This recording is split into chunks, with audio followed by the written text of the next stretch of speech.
Hello viewers, I'm Maitli. இன்னைக்கு சமச்சீர் 9th maths set லாங்குவேஜ்ல எக்ஸசைஸ் 1.1ல ஃபர்ஸ்ட் 3 சம்ஸ் நீங்க இந்த வீடியோல பார்க்கலாம்.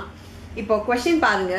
Which of the following are sets அப்படின்னு சொல்லி கேட்டிருக்காங்க. சரி, இந்த செட்ஸ்னா என்னது அப்படின்னு பாத்தீங்கன்னா, உங்களால ஒரு விஷயத்தை கண்டுபிடிக்க முடியும், உங்களால ஒரு விஷயத்தை கவுண்ட் பண்ண முடியும் அப்படின்னா அதுதான் செட்ஸ். ஸோ எத்தனை விஷயம் இருக்கு, எத்தனை நம்பர்ஸ் இருக்குன்னு உங்களால ஐடென்டிஃபை பண்ண முடிஞ்சா அதுதான் உங்களோட செட்டா இருக்கும். ஃபார் எக்ஸாம்பிள், உங்க வீட்டில் எத்தனை ரூம் இருக்கு அப்படின்னு கேட்டீங்கன்னா டக்குன்னு நீங்க சொல்வீங்க. எத்தனை ஃபேன் இருக்குன்னு கேட்டாலும் உங்களால சொல்ல முடியும்.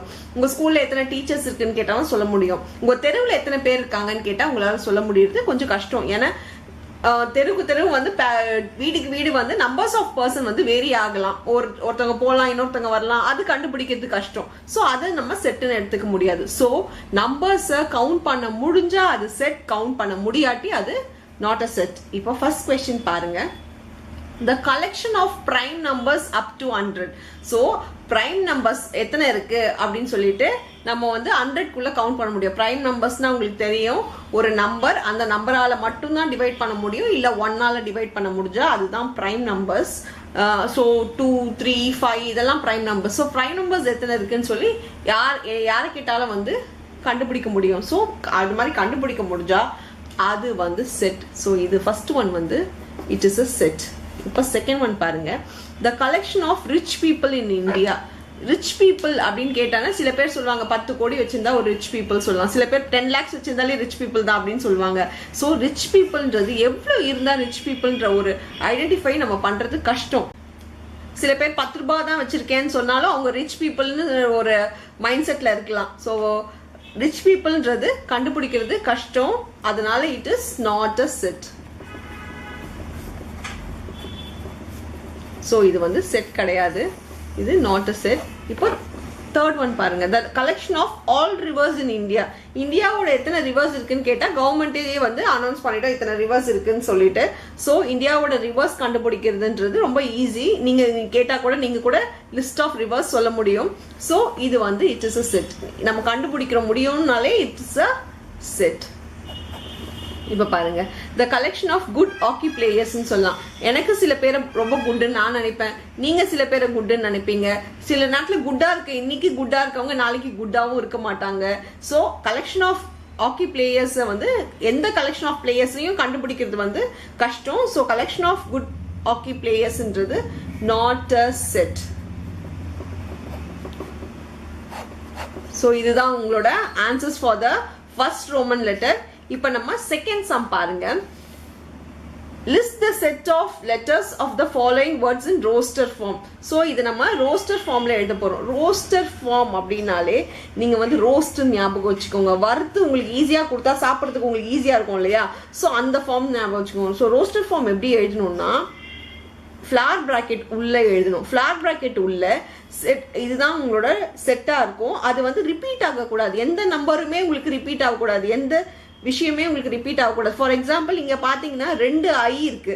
2 ஐ இருந்துச்சுன்னா கண்டிப்பா ரோஸ்டர் ஃபார்ம் உள்ள ஒரு ஐ மட்டும்தான் எழுதணும். அப்போ எப்படி எழுதுவீங்கன்னா கமா போட்டு எழுதணும். I comma N comma D comma. இப்போ ஐ மறுபடியும் வந்திருக்கும் போது நம்ம இந்தியால எழுத முடியாது. ஸோ ஏ, இதுதான் உங்களோட ரோஸ்டர் ஃபார்ம். இப்போ பேரலோகிராம் பாருங்க. பேரலோகிராமுக்கு பி கமா ஏ கமா ஆர். திரும்பி பார்த்தீங்கன்னா உங்களுக்கு ஏ வருது.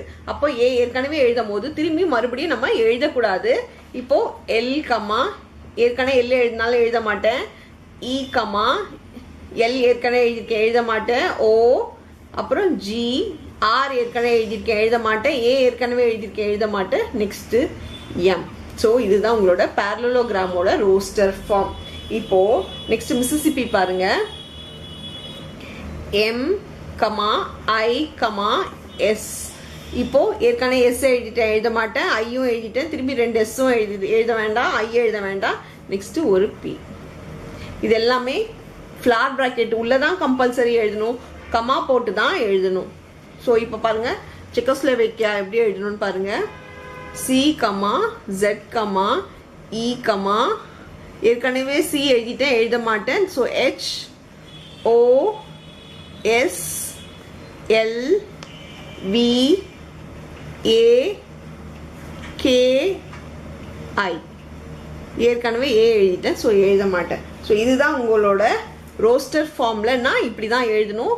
நான் ரிப்பீட் ஆகக்கூடாதுன்றதை மட்டும் ஞாபகம் வச்சுக்கோங்க. ஃப்ளார் ப்ராக்கெட் போட மறக்காதீங்க, கமா போட்டு எழுதுங்க. இந்த 3 விஷயம் நீங்கள் ரோஸ்டர் ஃபார்ம் எழுதும் போது மறக்காதீங்க.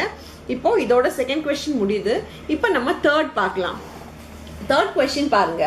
Consider the following set. A is equal to 0, 3, 5, 8 and B is equal to 2, 4, 6, 10 ன்னு கொடுத்திருக்காங்க and C is equal to 12, 14, 18, 20 ன்னு கொடுத்திருக்காங்க. State whether true or false ன்னு கேட்டிருக்காங்க. இது எது true ன்னு கேட்டிருக்காங்க. இப்போ பாருங்க 18 இந்த E போட்டு இப்படி போட்டா என்ன அர்த்தம்னா belongs to ன்னு அர்த்தம். இப்படி போட்டா என்னது belongs to, இது வந்து does not belongs to. இப்போ belongs to னா என்னதுன்னா இருக்கு, இதுல தான் இருக்கு அப்படின்னு அர்த்தம். 18 belongs to C. இது எப்படி படிக்கணும்னா 18 belongs to C. C ல தான் உங்களுக்கு 18 இருக்கு அப்படின்னு சொல்லி கேட்டிருக்காங்க. இப்போ C ல 18 இருக்கான்னு பாருங்க. இதுதான் C யோட செட்டு. இதுல பாத்தீங்கன்னா 18 இருக்கு. 18 இருக்கிறதுனால இது வந்து true. இப்போ நெக்ஸ்ட் ஒன் பாருங்க. 6 does not belongs to A ன்னு கேட்டிருக்காங்க. 6 A ல இல்லன்னு சொல்லியிருக்காங்க. இப்போ பாருங்க 6 பாத்தீங்கன்னா A ல இல்ல தான் 6 B ல இருக்கு. ஸோ 6 A ல இல்லைன்னா இது இல்லைன்னு சொல்லியிருக்காங்க. அது கரெக்டாக தான் சொல்லியிருக்காங்க. ஸோ வந்து இது வந்து true. நெக்ஸ்ட் பாருங்க 14 does not belongs to C ன்னு சொல்லியிருக்காங்க. 14 C ல இல்லைன்னு சொல்லியிருக்காங்க. ஆனா 14 பாத்தீங்கன்னா உங்களோட C ல தான் 14 இருக்கு. அப்ப இது வந்து மாத்தி கொடுத்துருக்கிறதுனால, இது தப்பா கொடுத்துருக்கிறதுனால இது வந்து false.